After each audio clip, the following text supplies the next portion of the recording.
US officials say nuclear reactors generate only 3% of India's electricity. India seeks to expand that, and the civilian nuclear agreement would allow India to purchase US nuclear technology. In return, India would open its civilian plants to international inspection. Under-Secretary of State William Burns Thursday urged the U.S. Senate to waive a required waiting period.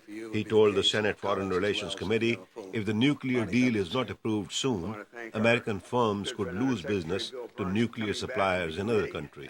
Other countries are going to be able to take advantage of this process and do more business in India at the expense of our firms. So I'm not citing that as the first reason, but it's an important consideration, I think. Although India's government has said it will not strike any deals with any of the other 45 countries in the Nuclear Suppliers Club before the U.S. approval, U.S. lawmakers are under pressure from domestic business firms. Ron Summers is the president of the Washington-based U.S.-India Business Council. He says since India has gotten required international approvals, now it is up to Congress not to keep American companies from participating in the $100 billion deal.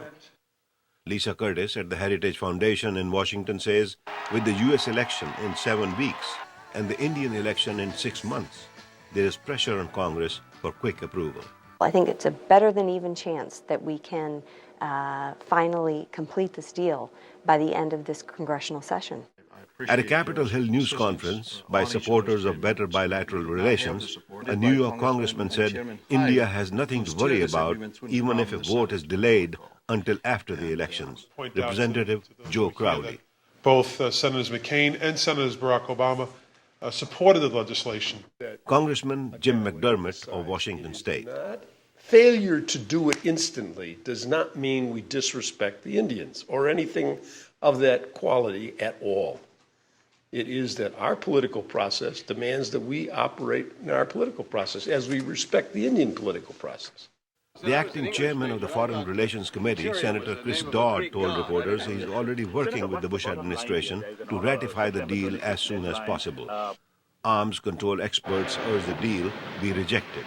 Critics point out India has successfully tested nuclear weapons but refuses to sign the Nuclear Non-Proliferation Treaty. I think the evidence in the past has been there's a strong desire to reach agreement and understand the value and the importance of this. That does not minimize, of course, that some members here have some reservations they'd like the opportunity to express and to ask their colleagues to approve or disapprove of those ideas. Senator Dodd said he would like to discuss the deal with its opponents at the outset so that no one can create what he called a storm to defeat the legislation. Ravi, Khanna, VOA News.